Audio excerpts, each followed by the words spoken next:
You know what we're about to talk about. WWE, Smackdown. Sir. That's what it is. It's going down. It's a big show. On our way up to the next pay-per-view, Night of Champions, big night. But before I go down the rabbit hole, let me introduce my crew, my gang. 2 out of my 4 guys is with me. To my left, my man, Menace, Red. Yo, yo, yo, yo, yo. And to my right, my man, Ricky Bobby. What's up, what's up? All right, man, Ricky Bobby, tell them what they need to do. Like, comment, share, subscribe, and turn on post notifications so you can be notified every time we post. It's been a little hectic, we've been a little busy, but we're going to be back, and we're going to be back constantly dropping every week, giving you guys the best updates in the sports entertainment world. That's what we do. That's what we do, man. When you tune in here, you know what it is, man. You know what I'm saying? You getting the recap before the get back. That's what you get when you come here. But anyways, I'm not the MC of this. You already know who it is. The narrator, the man, the myth, the legend himself, Menace Red. What's happening, brother? Yo, so we about to jump into this Smackdown. WWE's been putting up some pretty good shows lately. Absolutely. Since the brand split for sure, and since Backlash, it's been good product. Good product. So we're going to jump right into it. We opened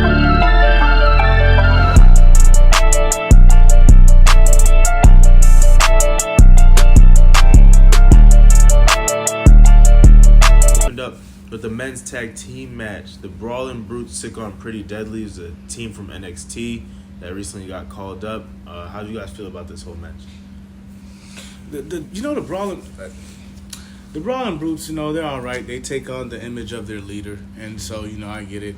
I was hoping that they, would get the win, right. Teach the Lethal guys a little lesson, but that wasn't the case. Other than, like, the lingerie outfits, they're... Those guys, they can get down, They can get down. They kind of remind me of the Midnight Express a little bit, So just the whole look and everything. But, no, they're pretty good, man. Yeah, so it was a good match. Yeah, for sure. Not only was it exciting to see Pretty Deadly, it was really cool to see the Brawling Brutes, too. Under Sheamus, since the draft, a lot of tag teams got drafted, and I think it's cool that we're seeing more tag team action on all the shows. So that's really cool. The match overall is pretty solid, better than I had expected because, like I said, I haven't really seen them on main roster, but it's pretty decent.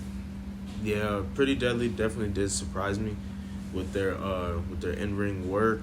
I do think they got to change the gimmick up a little bit, but it works for the whole surprise win kind of thing. I do kind of wish the Brawling Brutes won, but I mean these guys just got called up. They're a new tag team, so the Brawling Brutes are going to stay where they're at. Smash them down the sides and let them know they still got to work.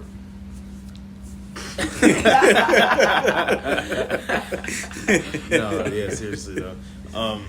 Hopefully the Brawling Brutes aren't just that team that teams just come to be on a regular match. Yeah, workhorses, right? For sure. Yeah, because Pete Dunne at least is pretty good, or Butch, whatever they call him now. He's a former NXT champ for a while too. So speak on it. Next sad moment. We got a sad moment. WWE superstars, they go by the name title superstar now. The original superstar has passed away. A lot of people credit him for influencing the golden era of wrestling. He gave Hulk Hogan his whole look. A lot of guys took his look, his swag, his style. R.I.P. superstar Billy Graham. R.I.P. Yeah, R.I.P. to the great Billy Graham, man. Yeah. You're absolutely right. He definitely influenced that whole... you don't get a Hogan, a Ric Flair, you don't, I would dare say even a Seth Rollins, a Macho Man, just that ability. Jesse the Body Ventura, these guys that, great, and he definitely was the steamroller, the pioneer on that, so, yeah. Yeah, definitely an originator. Up next, we had the women's singles match, Asuka back in action versus Zelina Vega, who's hot right now. How'd you guys feel about this match? I really thought that after Backlash, they were just gonna have Zelina disappear, but I'm happy that she's not just gone after Backlash.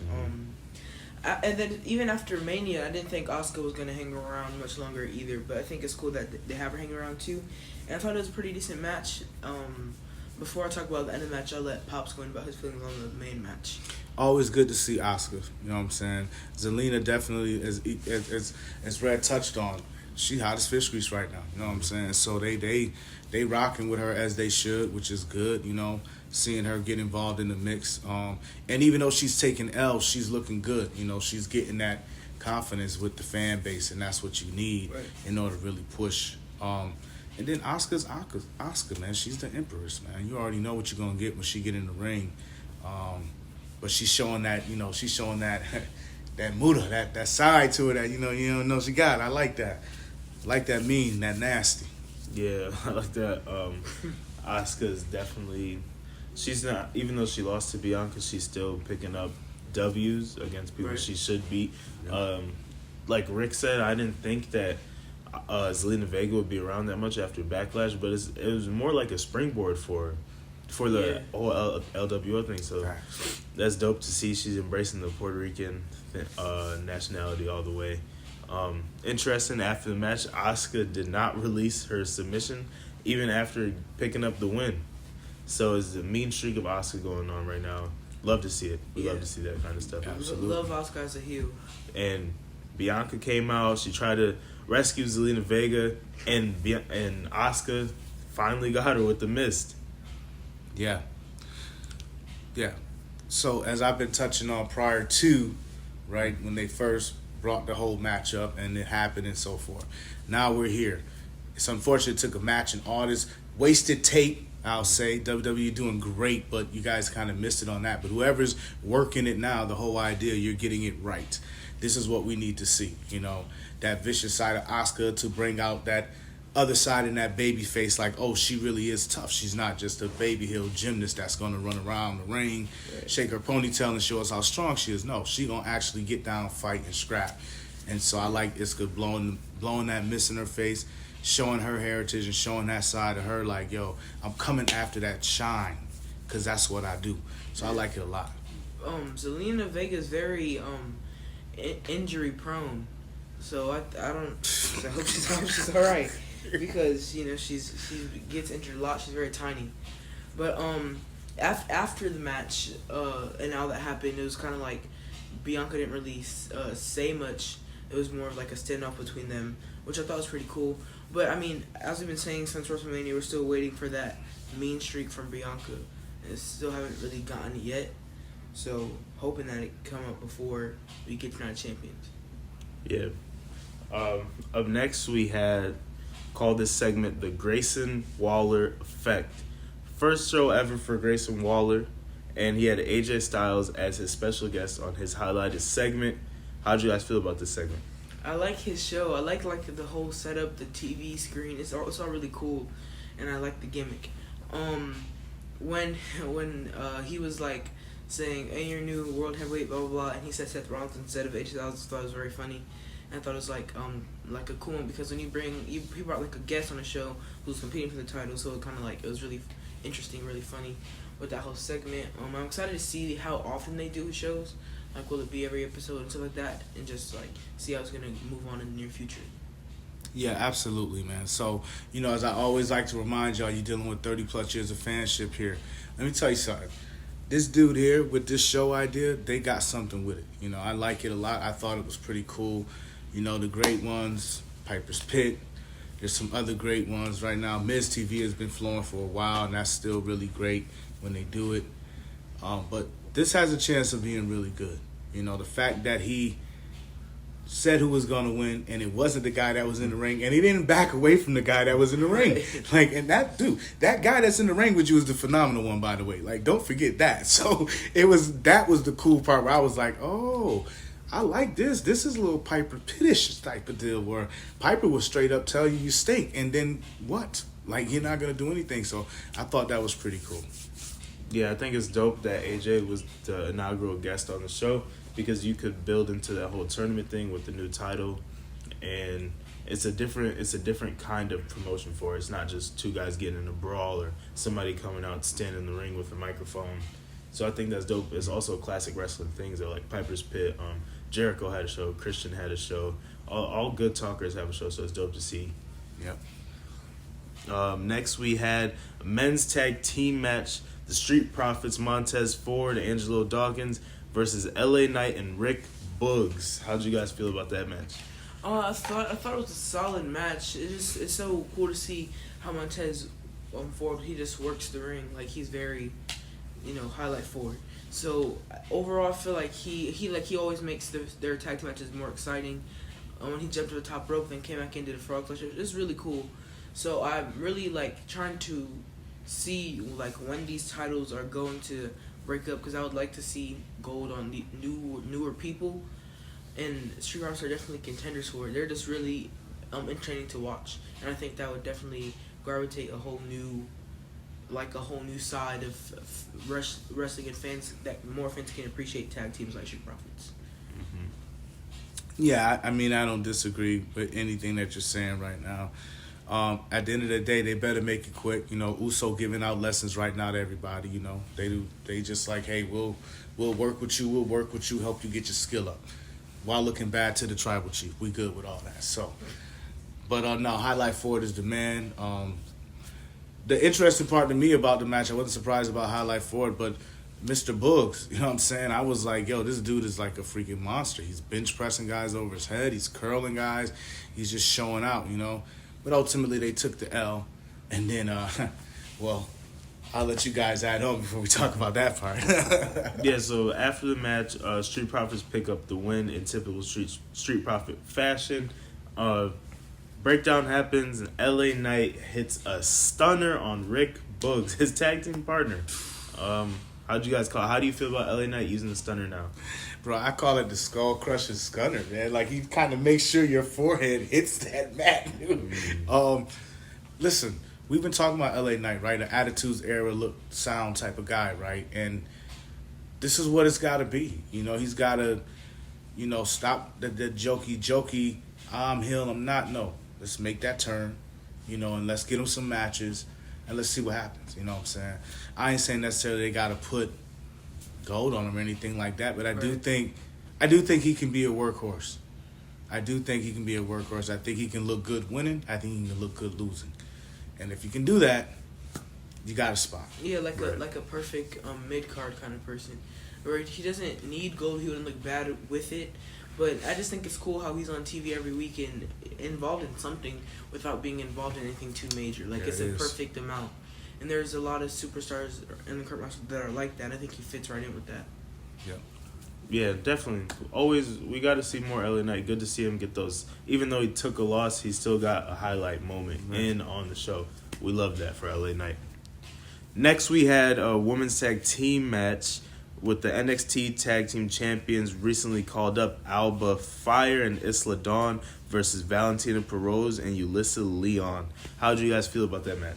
I thought it was a good match. I thought it was good to have all new people in that match, to where it couldn't be this vet carried it and whatnot. So I thought it was very cool. I was very interested to see what was going to happen when they decided to bring the NXT Women's Champs up, because I didn't know how that was going to really flow. Were they going to keep the titles or they're going to drop them? But in terms of the match, it was pretty good.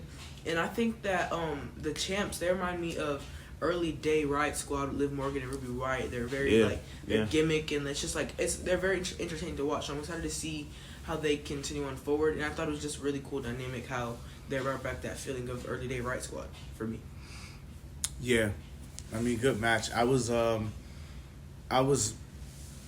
say I was impressed, because I knew the girls were good. Bringing them up and still having them wear the gold from the other show. That's it. I already know. So, and I seen a few of their matches. So I was like, okay, great, And the other two young ladies that were in the match, I was like, oh, okay. They're green, but there's something there. You can see that coming along. So it was a great match to feature, I think, the women's product, and to say, hey, man, the women's product is not, which it's been saying this now for a little while, right? It's not what it once was, right? Mm-hmm. It's not your dad's women's division anymore. This is something new. This is something fresh. The women are very athletic. They're smart. They know the game. They know the business. And, when there's no botching, when it looks clean like that, then you take that. So that's a good job. Their finisher was fire. Yeah, the end of the match definitely a good finisher. The only nitpicky thing I really got is when they got their hands raised, they just looked a little happy to be there, sort of. But other than that, it was definitely good to see, and they're definitely good, because they got their titles from another brand on the main brand. What does the great one say? So, next on SmackDown, unfortunately, we got news of Liv Morgan and Raquel Rodriguez having to relinquish their titles. Liv Morgan is injured, but the show must go on. So, we got a tag team champions fatal 4-way tag match. Raquel is going to have a new tag team partner. How you guys feel about this whole situation? Man, before I even comment on this, let me just shout out to one of the great personalities of the business when I say, damn! Like, this is just heartbreaking. It's crushing. No, that's not the crushing. It's crushing. Wow. But, as they say, the show must go on. Yeah, I mean, you know, it is crazy hearing that news, especially how everyone could just see the bright future they had as a tag team. And not to count Liv Morgan out. I mean, she's can definitely come back strong. I just think that right now, I don't think that they'll have Raquel win with a new partner that's not Liv Morgan.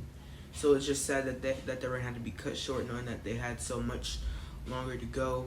However, I do think that it is pretty cool for that whole like tag match situation with the women for Fatal 4-Way tag. It's going to be really interesting to see how that goes down. Yeah, hopefully it's a little bit better than the one at Mania. But I do think it's definitely unfortunate about Liv Morgan because, like Rick said, I don't think that they'll put the belt on Raquel again with a different partner because Liv Morgan is like the star power to that team. And right. I also think it's unfortunate because depending on how severe the injury is, who's to say that the tag team scene will be as lucrative as it is now when Liv Morgan comes back? Like, who knows if her and Raquel will even be a team again. And then shoulder injuries are really bad. So yeah. So hopefully she comes back full force, though, because Liv Morgan is definitely one of the highlight talents in the division, especially on SmackDown. But I think they got plans for Raquel, though. Yeah, for sure. I think they got plans. I would like her and Rhea.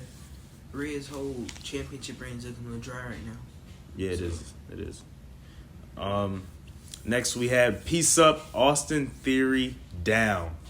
The U.S. champion comes out to address the WWE Universe. Sheamus comes out, and I'll let you guys have the rest.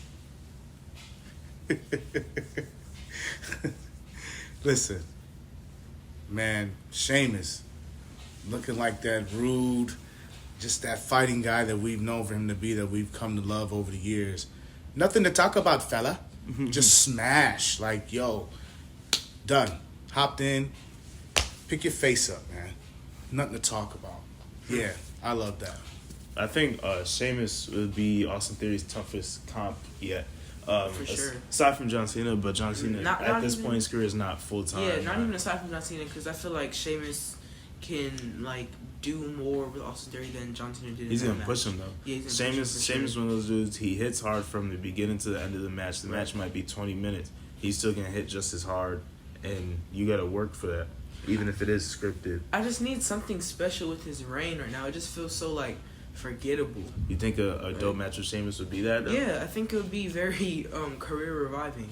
He has a title right now, but it's not like if I think about who's holding titles right now, he's just forgettable. Like he's not present. Like I feel like when you're in the title, you should be present. Right. I think I agree with what you're saying, and I think that's some of the things that John was alluding to him. Unfortunately, John just couldn't deliver, right? But Sheamus being in it present now, I think a rivalry with him and Sheamus could work. Mm-hmm.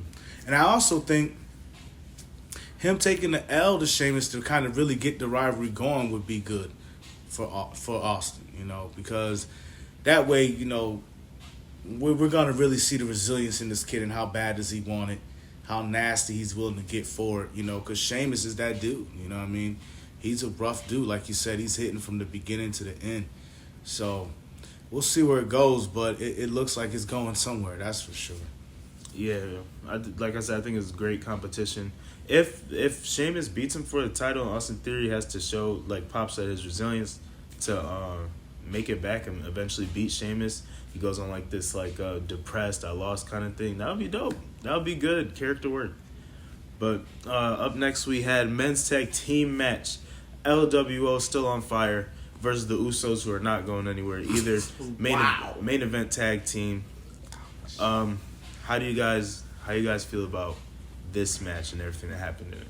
What you mean we ain't going nowhere, Oos? No, I'm saying they got their spot. They're a main event tag team. Absolutely, man.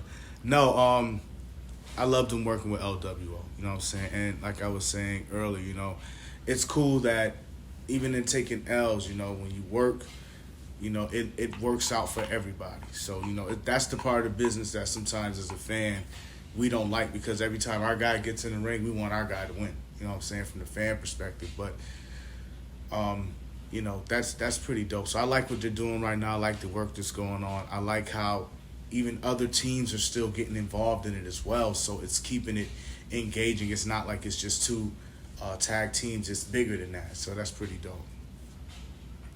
Yeah, for sure. I think it's cool to still see them working with each other after Backlash. I don't know. I just feel like after that, I feel like Backlash is just going to be a decline for a lot of those superstars that participated in it. But I'm happy that it wasn't. I just think it was a really good main event, and I just think it's cool how we're getting so much good quality from these regular week shows and as more recent. Very impressive.